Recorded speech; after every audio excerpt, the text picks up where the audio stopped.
Before we delve into today's interview, please remember to go to thesocialblueprint.org.au to see all of our upcoming events and community resources. And yeah, check it out for lots more information. So today I have the privilege of being joined by Zara Cooper. Zara, welcome. Thank you. And for those of you who say, Zara Cooper, do I know that person? I'm not sure. You may also know her by her alter ego, Clammy Fraud, who was born about 15 months ago. Yes. Yeah. But what I have discovered is in my research and finding a little bit about you is that there is so much more to you than Clammy. And hopefully today we'll get through some of that stuff and learn a little bit more about you beyond Clammy. How long have we got? But actually, one of the things that I wanted to start with that I just thought was really interesting was your identity crisis. The identity crisis you didn't know you were going to have. And I'm referring to the fact that you were brought up as a Beth Rivka girl and you identified as being Russian. And then things changed and that identity changed somewhat. Do you want to tell us a little bit about Yeah, sure. that? Not just the identity you're talking about, but the Russian part too, Yes. because until the Russia-Ukraine war broke out, I thought I was Russian. My parents grew up in the Soviet Union and actually came from the Ukraine and weren't allowed to identify as such. So they spoke fluent Russian, and that's how we grew up. I spoke Russian. I thought I was Russian. And then only once the war broke out did I realize I'm actually Ukrainian. So that was what I was referring to. Okay. So, but that's intriguing because you probably never thought of it as being a political thing. Like it was just your identity. No. It was Russian. That's it. For me, it was, it still was a rich part of my identity because I studied, the Russian Revolution and the rise of communism extensively at school. And I was always very curious about how my parents grew up in this regime and the history of it all. And that's perhaps why when everything that's currently happening started to happen, my radar went off quite early in the piece because it just seemed so familiar to me based on all the things I'd been hearing since childhood. But yeah, I was, I'll be honest, relieved to find out that we're actually Ukrainian. And that's what I was going to say, with our Jewish identity, that was always going to shape our view of the Middle Eastern conflict and our moral compass. And I was interested to hear whether that Russian and then Ukrainian identity shaped your view. Now, for most of us, we're sitting as armchair critics of what's going on in Ukraine, and we're not really aware, on a toughness basis for many of us, what's going on and the emotions behind it. But I imagine... Yeah, and that's really interesting that you say that, and that's why I'm always so cautious when I'm posting on my page.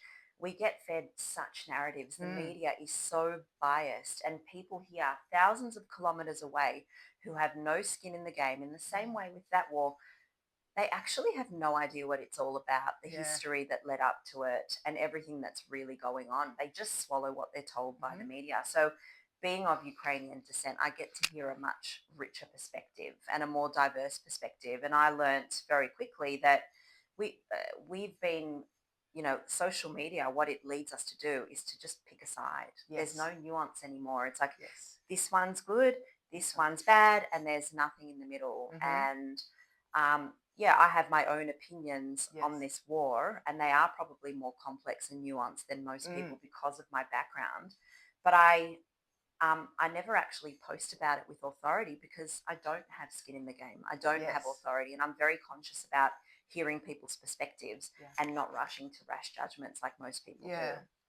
And then having parents that identified as Russian, now Ukrainian, tell me what that background has in terms of hard work and I imagine, the difficulty and the challenges associated with settling in Australia. What foundation has that laid for you as a person? Yeah, so obviously like so many Ukrainian Russian immigrants, who came here in the 70s, they came here so grateful to live in this country, so grateful to be here. I grew up all the time hearing about how lucky we are to be growing up in Australia, living here, how we must work hard and contribute to this society and never stop being grateful. about where we are in life. And that was my upbringing, particularly from my grandmother, who just loved it here and was so happy to have moved here.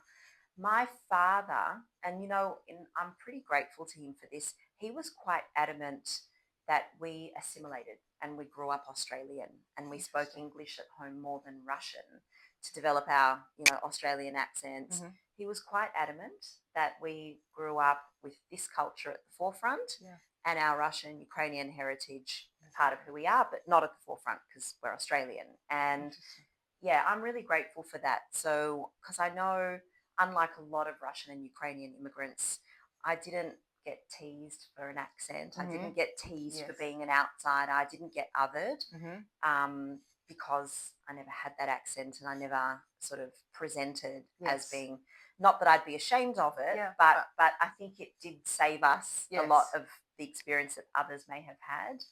And I went to Beth Rivka and that also was an absolutely amazing and accepting school. Half of our year was very religious, half of our year was not religious at all, people from all different backgrounds. And I was really fortunate in that I got to grow up being able to embrace my heritage, but also fitting in. Yeah, it's funny how as a child, there's a big emphasis on just wanting to fit in. That's it. That is the way it is. Only when I got older did I really start to embrace my Ukrainian heritage. Yes. I remember at my bat mitzvah, it was at a Russian restaurant, and there were many nods to that. And I remember being quite embarrassed about my parents wanting me to incorporate that in. I think that was normal behaviour probably for a 12-year-old. But now, I mean, I've chosen to have parties at Matryoshka and my Aussie friends love it. So it's something I embrace now as an adult. Yes. It makes sense. I think that's probably true of most adults. Yep. And it's nice to go on that discovery path. Yep. And feel the freedom to do so. So one of the interviews I've heard that you've done, you made reference to growing up, that if somebody was to say to you, what do you want to be when you grow up? Your response was a mother. Yep. And I think that resonates a lot with me and probably with a lot of people. But what I find so amazing is you've achieved so much, and your journey has been an incredible one that we'll get to. When you look back at that statement, how does it align now, knowing what you've achieved, what you're continuing to do, what you're striving towards? How does that all fit in for you now? So I still am first and foremost a mother, but I think, a path of discovery that I went on later in life, I learnt that to be the best mother, you can't actually first and foremost be a mother. You have to first and foremost be yourself and impart yourself and what you have to offer on your children. That's the best way to parent. I picked that up later in life. But yes, as a child, I just remember, as far back as I can remember, having this desperate need inside the pit of my stomach, just wanting a baby, wanting to be a mother. It was just, it was prevalent, it was present throughout my whole childhood. Everyone who knew me, I was always the one babysitting all my cousins, the boss of everybody, holding all the babies, wanting to do that. And when I had my first child at 25, my beautiful daughter who's now 16, it genuinely felt like everything was answered. Everything was answered, and then the other two completed that. But it did. I just remember having her and everything was answered. And I really, to be honest, I was very blessed with my experience with her. She slept through from 6 weeks old. She was a really calm, happy baby. And it was the answer to all my prayers and all my dreams coming true. And I remember thinking, I don't get why people find motherhood so hard. Don't worry, I learned. By the time I had my second and third, I definitely learned. But I just remember it was like everything about me. Well, not everything, but a very big part of me was born when I had her.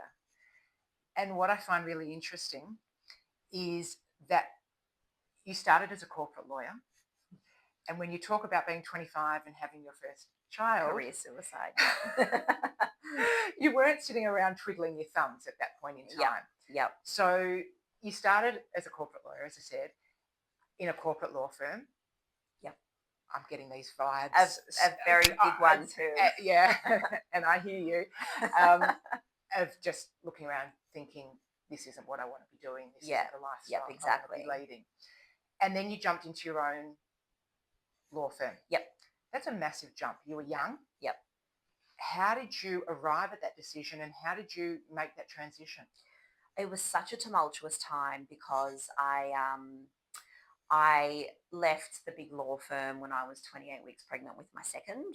I had to leave because I was actually having stress-induced contractions. It was just so not right for me. They had zero intention of meeting me at my level, and I wanted to work in medical negligence, and a full-timer would have on average 40 files. And I said, well, I'm working part-time. Why can't you just give me 20 or 30 files, and I'm committed. I have a beautiful and supportive family. If I need to come to court on a day off, I'm committed to do that. They weren't interested because I had a child at 25. Yeah. So I wasn't ever going to get through to them. I was ignored. I was overlooked. And I thought to myself, I loved studying law so much. I thought this was who I was. It was, again, effortless for me. I couldn't understand why I needed 99.7 to get into a commerce law degree.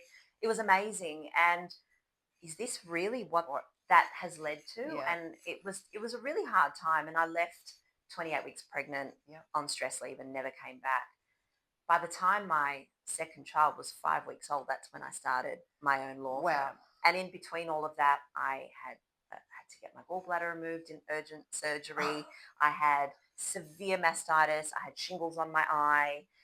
This was in the first 12 weeks of his life, and starting and the law deciding firm. to start a law firm at the same Yes, time. so that was I look back now at that time, and I can't answer how I survived that and how I started a law firm in the middle of all of that. But I did, and it was great because we were a niche firm. We did immigration, but we did corporate immigration. So we both had corporate backgrounds, and we were helping bring in high-level skilled professionals from all over the world. And it was amazing. I was getting to work with people from all different, races, religions, cultures. So much more personable than what you come from. That's it. And the outcome depended on your strategy. Yeah. And you worked with actual people. You weren't just a cog in a machine. It made sense and it impacted people's lives. I still have people who got permanent residency because of me. I still get them messaging me 15, 20 years later, like, thank you so much. I now have 3 children and I love this country. And so it was, for the first time, really a rewarding way to be in the law, but still not 100% me. But an incredible juggle at that point in time. Very much so, yep. Why, when you were studying law, you were also studying fashion design? Yep. So you got law commerce on the one side. Yep.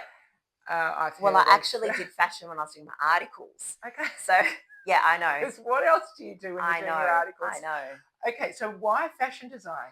Because I love fashion and I'm a very creative person, and I actually had aspirations to work within, like, bring the law skills into the fashion field. So work potentially in-house for a designer or something. And I thought this will be a really great way. I love it. What I lacked so much very soon after starting articles was something that was answering the creative side of my personality. And I think that's why I decided to do that. And yes, I was pregnant, doing articles, studying fashion. I think you're sensing a pattern here. Yeah.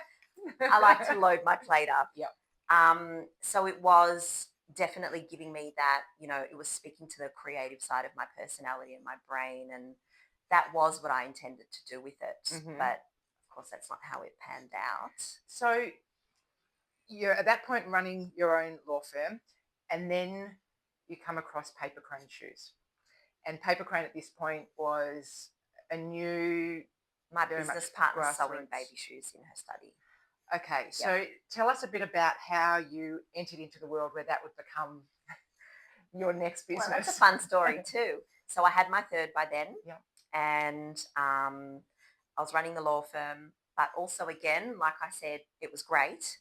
It was more me in terms of like dealing with people and strategy and having a say. But again, not fully speaking to the creative side of my brain. So when I had my little one, I was going on Instagram and just snapping photos of the kids, and sort of that was my creativity, dressing them in cute outfits. It was for me. But what happened was Instagram stopped being a photo app and started becoming a social media app once it was taken over. And so what happened organically was that these photos I was posting, and thanks to algorithms and whatever you do, I ended up in this really cute baby fashion community. And I just got put together with all these people you become online friends with, and Yes. you watch each other's babies grow and the photos that you're posting and share outfit ideas. That was how I sort of, again, the mother side of me, the creative side of Yeah. me, the professional side of me, was a really It's all nice collided. intertwining of Yeah. all of them. And I came across PaperKrane, and my business partner, my former business partner now, an incredibly talented, built this amazing brand, these baby shoes that everyone had to have that would sell out within legitimately 15 seconds Yeah. if you didn't press buy now, within yeah. like literally 15 seconds, gone. Sold And out. so we struck up a conversation, and I was a fan. I ended up getting my first pair of PaperKranes, fell in love, and just, she was part of that community. And so we struck up a friendship. And probably about 6 to 9 months after I purchased my first pair of shoes and we'd been conversing, I said to her, I've got this thing in the pit of my stomach. It's this feeling that I think I could turn this into a global brand. I have ideas. I think these need to become adult shoes, kids shoes, adult shoes, barefoot shoes, that same premise of, healthy not for wearing. feet. Because what we were saying was these PaperKrane baby shoes are great for early walkers. Yes. It allows their feet to move freely, but Mhm. it's actually the same for adults. Why does that change? Yeah. Adults also need shoes that form. Like they're wearing nothing. That's right. But what's missing is the fashion side of it, Yeah. right? At the time, barefoot shoes were notoriously ugly. Yeah. The ones with toes, that's how Yeah. everyone pictured them. Yes. There were plenty without that toe, but Yeah, that's but they just didn't. how they were perceived. And I said, I reckon we could marry the two, like this fabulous branding and fun with the function. And that's exactly what we did. But that's, sorry to interrupt you, that's incredibly ballsy. Yep. So, to challenge somebody else's business model, which takes a lot of confidence, and you obviously knew that you had a strength. Yep. But yes, to challenge their existing business model, and it's not like you didn't have enough on your plate at That's the time. right. Yep. So, what is it you thought you could offer her? I just had this feeling like I know now, I can't even put it into words, but I just know that I know how to turn this into a global brand. Okay. Because I'd never been in footwear before, and I'd never run a retail business or a wholesale business before, but I just knew. I just knew that I'd know.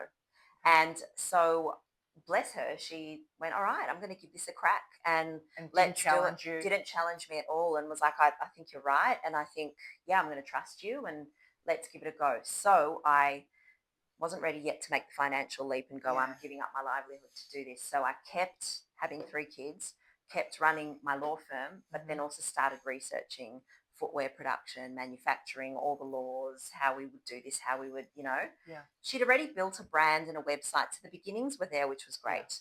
And I decided the place we should be manufacturing is not China, it's Vietnam. Yes. And we got on a plane and we met an agent and we found a factory and off we went. And was this all new to her? So Yes. I guess anybody that's been in the fashion industry, or really the manufacturing industry, will know about going offshore, to meet with agents and to find out how you're going to manufacture, hopefully in a cheaper way that you can do here. But was this all brand new for her? Yeah. Wow. Yep. So, she'd just been sewing shoes, loading them up on a Shopify website that she'd built. Beautiful branding. She's really a branding genius and a creative genius, and taking PayPal payments, and this was just, running a global retail wholesale business, distribution business, that's what it turned into. But everything we built, I learned on the fly.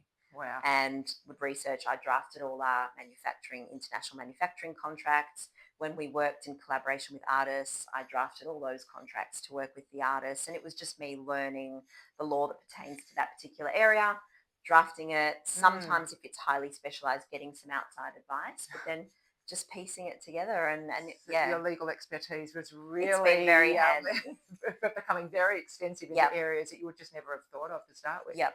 So was that move to Vietnam the biggest jump of the business? Yeah, it was huge because I had never been to Vietnam. My youngest wasn't even 2. And we got on that plane and she didn't even have a seat when we had to fly through Darwin and spend overnight in this tiny airport with babies, get back on that plane, land in a country we've never been to. And I actually remember thinking, what am I doing to my child? I don't know anything only with about your this 2-year-old, country. not all 3 kids at that No. point. No. I took the other two Yeah. the next trip a few months later and Yep. then left the little one at Yes. home. But Yes. I'd often take the kids Yeah. on the business trips, not all Yes. three at once by myself, but then Yep. my ex-husband came on a few and even my in-laws, and we ended up falling in love with the country. I've now been there more than 20 times. Wow. But that first time I remember sitting on the plane with my little one going, where am I taking you? I'm so sorry. Yes. Like, I hope What we're am I okay. doing? We wouldn't eat anything but plain bread and Mm. cheese that first trip because I was genuinely, now I'll eat, I encourage the Everything, kids to eat off carts and street vendors, but that really, we knew nothing. How did the two of you find your groove in terms of who was doing what and who was better at what? And Look, I think we quite quickly just found a groove. It's not something I can explain. yeah. I sort of operated more in that CEO capacity, strategy, expansion, bringing together the legals, the accounting, and we'd also design the shoes together, and we sort of just flowed, and as the business developed and became more complex, we'd bring in, I'd design new templates to put large scale orders, and then we'd move to a factory that was bigger and more professional, and we had to change our whole system again.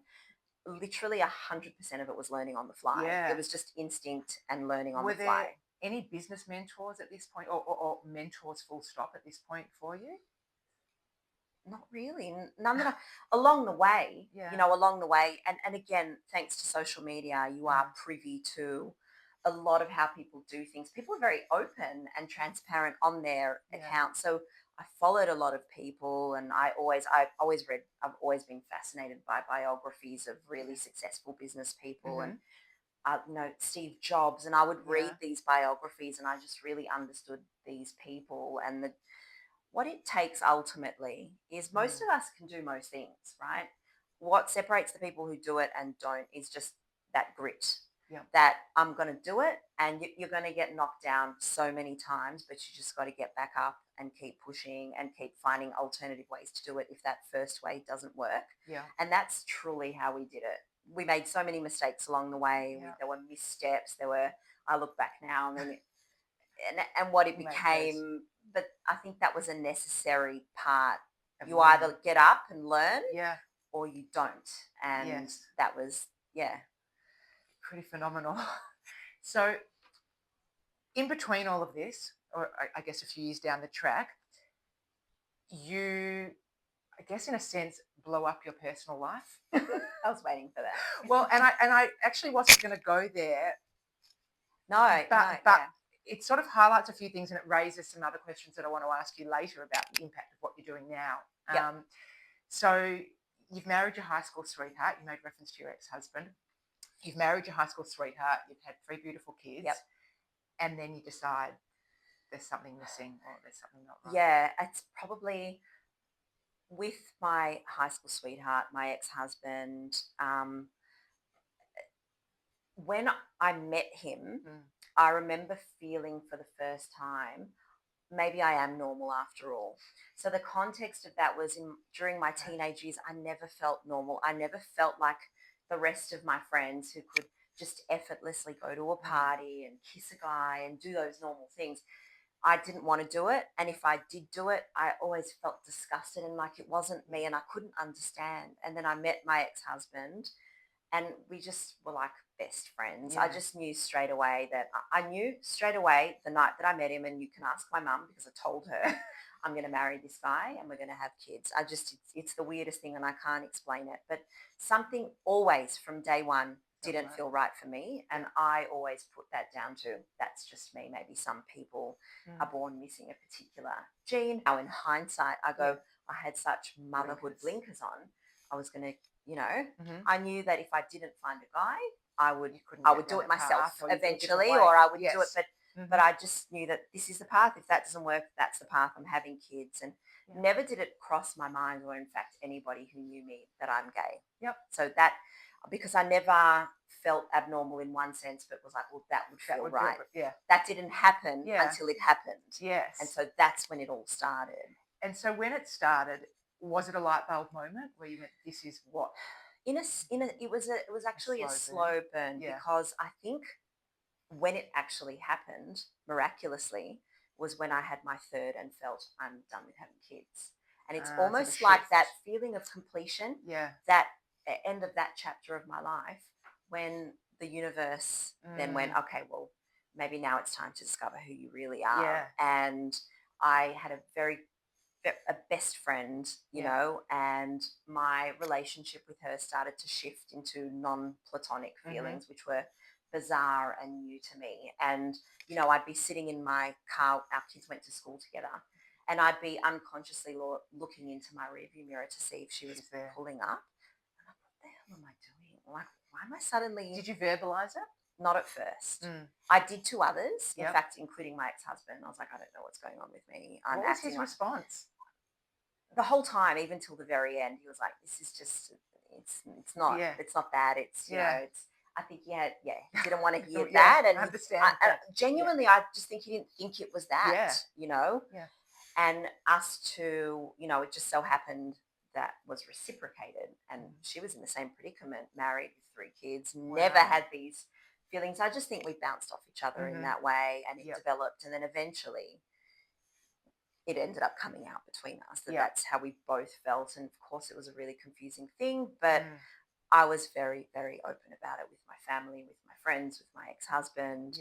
And I don't think she was quite yet ready to be, and I understand that. But that put us on very different paths. And for me, that became a painful path because it was so big inside me, and it all belonged to one person who wasn't on the same path. And a few years down the track, and at this point I still genuinely wasn't thinking I'm gay. It was just like I'd fallen in love with a woman. And that can happen to people, and that's happened to me.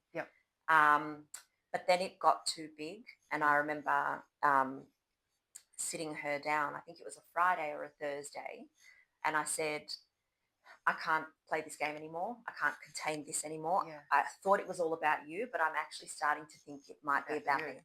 And I have to be open to understanding that, because I can't live a lie. I feel like I'm trapped and I'm living a lie. And had the same conversation with my ex-husband, and that was the Friday. And on the Sunday, I took my youngest to a King David kindergarten party and met my partner, who I'm marrying soon. So unbelievable. I have never been single for a minute of my adult life, and I didn't expect it to happen that way. But when we met, I didn't know I was gay. She's gay, but she didn't know I was gay. But that instant at a kinder party, it was like I'd met the person I'd lived every lifetime with. Someone who was, it's this weird thing, like she was sitting on my shoulder my whole life and just knew me and saw me in a way nobody ever had. Instantly, and we've been inseparable ever since. And it was a journey, because being true to that immediately meant I had to leave my ex-husband. I had to come out to him, my children, my family. How old were your kids at this point? 10, 8 and 4. Okay, so forget the 4-year-old, the 10 and the 8 understand the impact on absolutely them. And you know what, thankfully this happened in a time where it's not even such a big scandal. I mean, even 10 years before this happened to me, it would have been huge, but it had already happened to a couple of people in the community. And again, social media, there were more stories circulating. And so I just remember my daughter, she was 10 at the time, saying, I'm so proud of you and I'm so happy for you. And that was a blessing. And then my son, he said, does that mean Dad's going to be with a man now? Like, that was how he processed it. I said, no, it doesn't mean that actually. Well, maybe, but no. And he said, okay, is the chicken ready for dinner? And that was that. That was coming out. Very much about them. Yep.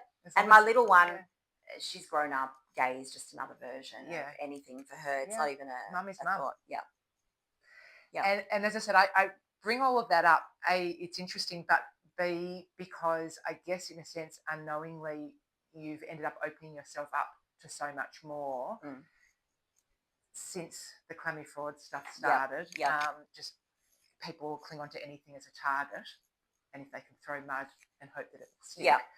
So, which brings me on to post October 7, and you were the target of doxing. And it's funny, I think doxing's become part of our language now, and I think had you mentioned doxing to people 2 years ago even, they would have went, what? What do you mean?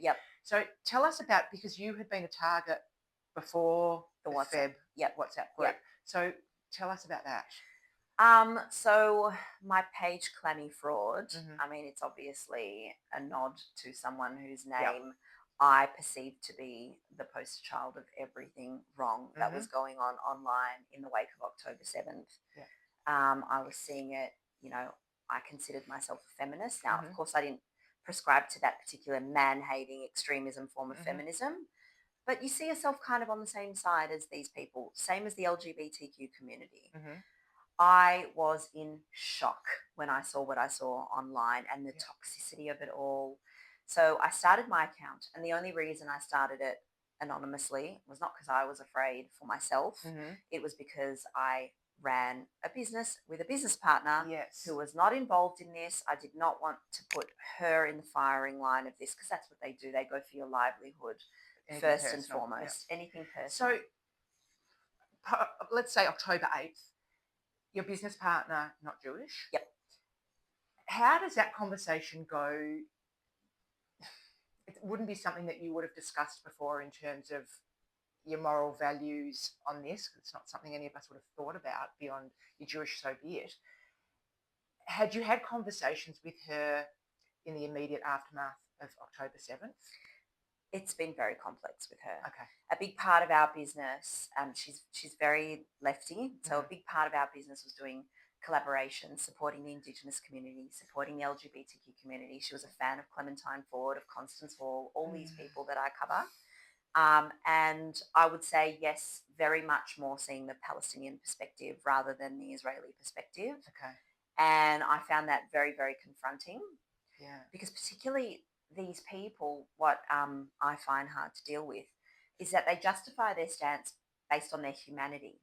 But there's people in their actual lives Yeah. who are suffering, Yes. who have skin in the game, Yes. and it's like they overlook that or That- whitewash that. And I struggled to make sense of that. Yes. And to be honest, decided very quickly that for the sake of the business, it's probably not even worthwhile having this conversation. I'll Okay. be open to a certain extent, Yeah. but I don't want to bring this politics to Into our our work. business. Yep. It's not necessary. I've got my page, I'm processing, I'm dealing, I'm building a community. I don't want to bring it there. So though, how do you?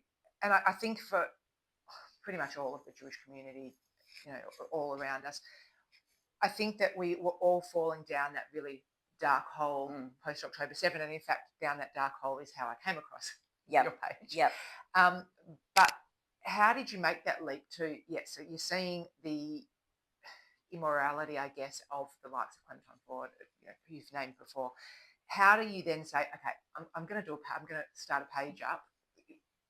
I need to, was that your need to do something? Was it your need to call it out? What?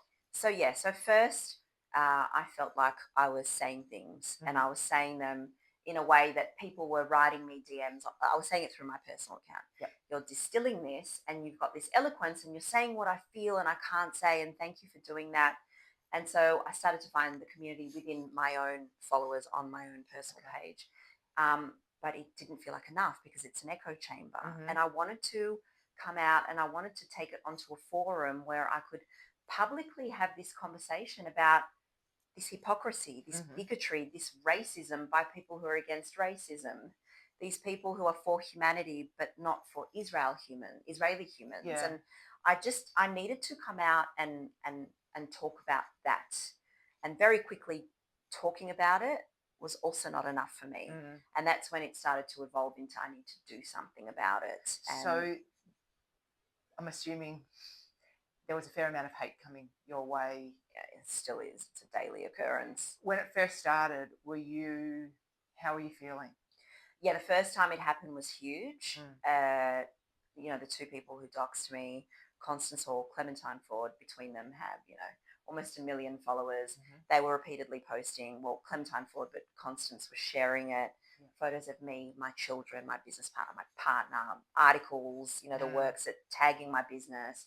So we were getting hacking attempts, personal account, business account, my emails, my every account. The phones were pinging nonstop with death threats, harassment, boycotts. Then another business would post it and then their followers would repost it. It just kept going and going and the onslaught was insane. at the time, my business partner actually had to put her phone on Do Not Disturb weeks later because she had residual anxiety from her phone constantly pinging because it was incessant. And for me, my biggest stress was the guilt and shame in bringing that onto her. Yes. So as hard as it was for me to deal with it, it was a new thing.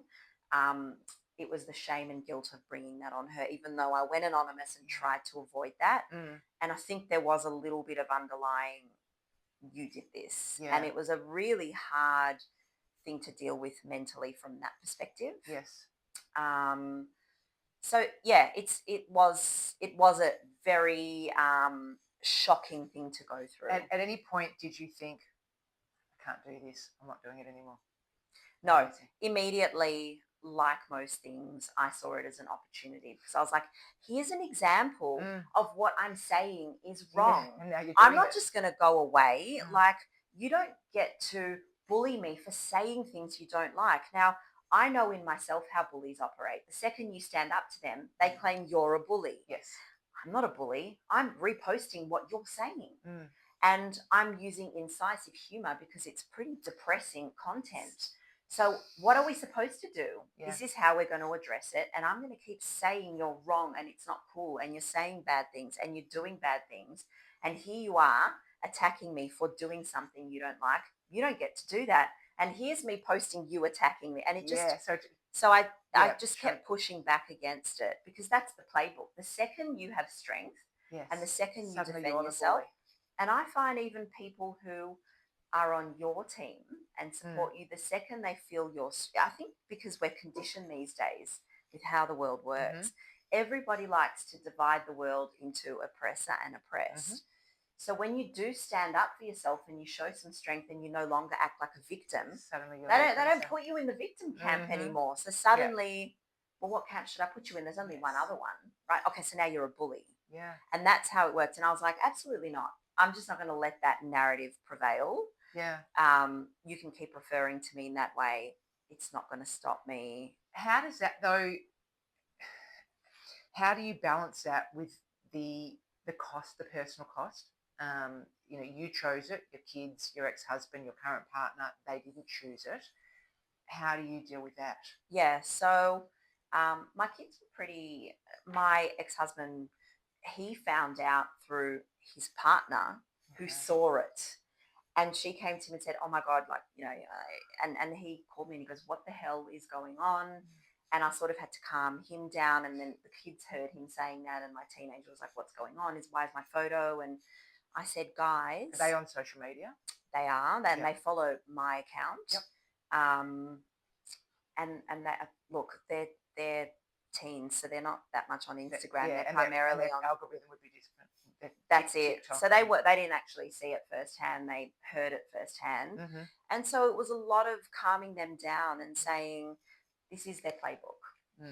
And are we as a family going to allow the people who are bullying me, but who are also bullying our community, are we going to allow them to scare us into submission? Are we going to allow them to win by, they're doing this to silence me? Yeah. Are we going to let them win? And actually the kids were like, no. Great life lessons in terms of what you're trying to teach them at kinder level, and that's right. It's grown-ups behaving. That's it. I mean, I knew I'm not abusing these people. I'm not divulging their private information. If they're saying something bad online and I post about it and I send an email to the brand that represents them, I'm not saying to that brand, boycott them or boycott this business. I'm just saying, is this in line with your policies? This is some pretty horrific things your ambassador is saying. Make me understand as someone who uses your brand. So I've never come out aggressively and gone, fine, cancel, fire. Does that take a lot of thought to make, there's a fine line, as you say, between the bullying and you don't want to come back with the exact thing that they're throwing at you, which is bullying and toxicity, and to not lower yourself to that level, but to call it out. That's tricky. Right. I think they have trouble discerning between cancelling and consequences for bad behaviour, right? They seem to blur the two. If you do something really bad, you're going to have to meet consequences for that, and that's going to deter others from doing that. That's a really necessary part of advocating and fighting in this fight. Yes. I don't want to cancel anybody. I don't want anybody to lose their livelihoods. Mm-hmm. I don't want to cancel Palestinian businesses. I Yeah. don't want to attack Palestinian people, but they're different to that. They want to boycott people who don't say what they want them to say. They Yeah. do. They want to cancel these people, and there's a big difference between that. And sometimes people can't understand the distinction. That advocacy that you're referring to, I think that's been a really big lesson for the community post October 7, is uniting in advocacy and coming up with a a playbook, for want of a better word, of how we as a community can join together and come out with the same messaging and to call out the messaging that's just so wrong on so many levels. And you've now started Digital Defence. And I guess my question is twofold. Digital defence from an advocacy point of view, from the Jewish perspective, but I'm also acutely aware that we had 2021 legislation that some will know as Aaron's Law, the Online Safety Act, that has, I think a lot of people would have said, oh, Online Safety Act, we're now protected. Yeah, great. And yet it's so limited in its effect and in its power. So tell me a little bit about digital defence and how it fits in. So advocacy and... Clammy was obviously shining a spotlight on things, in certain circumstances, bringing consequences to harmful people. Although that wasn't the aim, it was happening. But again, it wasn't enough for me. I really needed to do something. And to be honest, underneath this all, we have a really unsafe online space in Australia, and that doesn't just affect our community, that affects the entire country. And what baffled me was that not only was there this patchwork of legislation that was completely ineffective, we had law enforcement not enforcing legislation that we had absolutely no place to go for people. Thousands of people I was seeing daily who were experiencing online harm, including myself, who as a corporate lawyer went through the system and saw how many dead ends it led to. And, even though I was drafting chronologies that were showing exactly which laws were being breached, there was nothing that could be done. Nothing that could be done. And so I became very, very passionate about making a change. If our community is not safe, actually other minority communities aren't safe either. Nobody's safe whilst things are the way they are. And so Digital Defence was born from my desire to do something about that. And that's for all Australians. And what I did is I started by dividing the online space into what I saw were the 5 most harmful areas that could achieve the quickest change to change the safety landscape in the quickest and most efficient possible way. And of course, this now is a lifelong project because we've identified how dangerous the internet is and social media. That's never going anywhere now. And it's just evolving. I haven't even touched on AI and algorithms. These are projects too. But what I wanted to say, now I won't go too much into the complexities. We don't just identify the problems. We know Google reviews are a problem. So I built strategies, solutions to that, and got in Google. And so now I'm working with Google to change the problem areas that facilitate online harm. Same thing goes with Meta. We know the reporting mechanism. By having that, they're admitting that it's on them to make sure there's some semblance of safety on their platforms. Well, why do I get a death threat and then report that and it comes back with this doesn't breach Meta community standards? Which part of that? What does? Then what does, right? So it's changing that, working with Meta and so on and so forth. And one of the very big areas I'm quite passionate about is misinformation. And, our ridiculous government tried to propose a misinformation bill. And what's that going to do? That's just going to stifle free speech and allow the government to censor people and decide what's true and what's not. We can't have that. None of this is about stifling free speech. All of this is about separating free speech from hate speech. That's step 1. And so with the misinformation, we're building an education program to teach the youth to critically think. If they don't learn how to critically, because we have to admit, they're all getting their education from TikTok. Absolutely. That's never happened, right? And it's not like there are alternative sources for them to fact check. Media, no. Algorithm-driven searches? Yeah. No. Yeah, at best AI, and That's it. And yeah. so it's not just building that counter narrative and pushing for social change online, it is teaching them to critically think. So how do you get into these groups? So I 100% agree. Getting to the youth. Start when they're young so that they learn the differences and empower them. And there's so much online bullying at school level before we even hit adult stage. Yep. Is this a way of do you get into the schools? How do you get Yes. get access to these kids? That's the aim. So we're building a program for primary school, Okay. we're building a program for secondary school and at university level. And it's all about preventing racism, hate. It's all about your digital footprint. So at the VCE level, it's like, hey guys, did you know that your future employers are going to be looking at your digital footprint and deciding whether to hire you or not? It's about teaching them. And when you say, oh, well, bringing these measures in is going to stifle free speech. Well, no, it won't. We drive on a road and we have a red light telling us what to do. Yeah. And it exists telling us what to do so that we're safe. Yes. We need the equivalent of red lights and green lights online as well for safety, not to stifle free speech. Yeah. And coming from a legal background, not stifling free speech is always at the forefront of every campaign that's devised and every strategy. And so we've come up with solutions, and a lot of it is focused on the Online Safety Act. So I'm working both with Labor and Liberal on proposed amendments because it is defunct, dysfunctional, useless. Yeah. And the anti-doxing legislation with a 7-year jail term. Please, we've got, machete-wielding teenagers and serial domestic abusers not going to jail. They're not going anywhere. Yeah, how do you do anything about the doxing? Let's be honest. So we've already proposed strategies and, we've got support from all areas of government. We're bringing in, now I'm drafting policies and it's constantly evolving. Full circle and you're constantly going back. evolving. But, I've got to say, now this marries up with when I studied law. What I thought it would be. Yep. This is what I thought it would be. And it's a genuine desire to make the world a safer place and a better place, particularly for the next generation. And I love this country. And I think if this is allowed to fester, it's going to destroy something so beautiful and magnificent. And we have to put a stop to it. Do you feel like you're making inroads? I mean, you're getting bipartisan support. We have, government level. we have. So obviously with the election looming now, a lot of things are on hold because people aren't going to introduce a new piece of legislation when they don't know if it's going to be their portfolio in a few months' time. So, we've got that in mind, and we're always, well, if that's on hold, this isn't on hold, we'll work more on that right now. Yeah.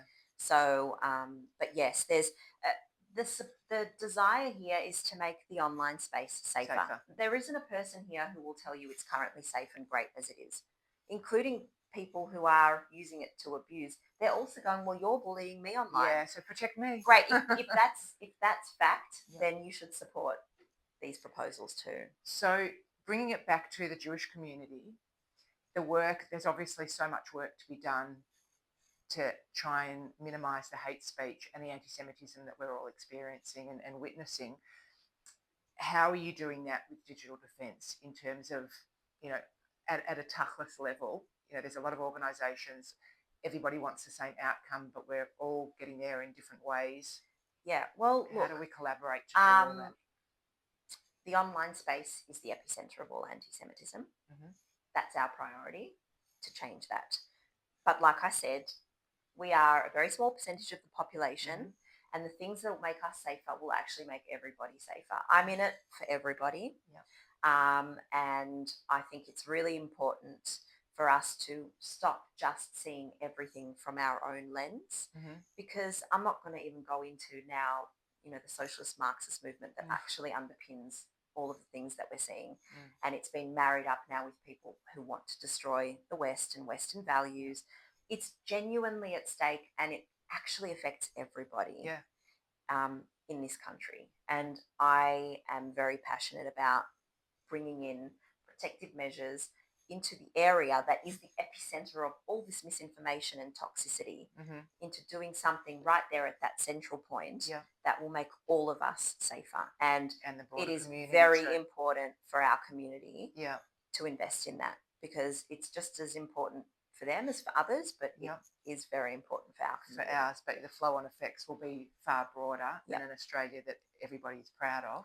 And really, to make change, you need buy-in, Mm. and you're not going to get Australia-wide buy-in by repeatedly talking about anti-Semitism. And fair enough, it only affects 0.2% of the population, and we know how humankind works. We really care when something affects us personally. Mm-hmm. So why would I speak about something that's only It's not affecting? touching. Yeah. I'm speaking about something that affects everybody. Yeah, and everybody can relate to. Yep. 2 quick questions because I'm conscious of time. Yep. One is the interesting tattoos. Yep. You can see some of them. Most of them are covered. Do you want to show us any that are of particular interest? This is my latest one. My little 10-year-old, she drew a hostage ribbon, so I've got a hair there, and she wrote shalom, which is peace, underneath it. Pretty special. Is she proud of her handiwork? She's pretty proud. She's pretty proud. But my kids, they're used to my ways. Like, guys, they draw something and it ends up on my body. I've got here, I've got this gorgeous Lisa Simpson with the word feminist that she drew for me, and so I got that tattooed on as well. So she's really creative. Careful when you give textures and pencils. That's it. To your you never kids. know where it'll end up. But I've got tons that are matching with my partner. Yeah. We're known as the human sketch pads, and we just everywhere we go, it's part of who we are. We get all these matching tats together. The creativity that you were tapping into in those early days. It's all here. It's all on you. Last question. What does the future look like for Zara Cooper? This is my passion.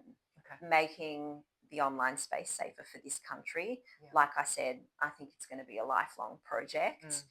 The future looks like advocating, of course, for our community, but I think strategically, and I think to advocate for our community, we have to advocate beyond our community as well. And the online space is the perfect vehicle for that because it relates to everybody. Yeah. And I genuinely do believe if we all invest in keeping that space safe, it really is the centre of hate, divisiveness, bullying, toxicity. If we invest in making that safer and continually monitoring it as it changes, as it evolves, then this world will be a whole lot of a better place. And so my future is in making sure that we never fall asleep at the wheel again. Yeah. And allow something so harmful to fester. Please God, you are continually successful in that endeavour because, we definitely need it. But thank you so much for your time. Thank you. You are certainly an amazing role model for your kids, but also for the broader community. Thank you. And I mean the Jewish and extended Australian community. You're doing some amazing stuff and good luck with it all. Thank you. Thank you.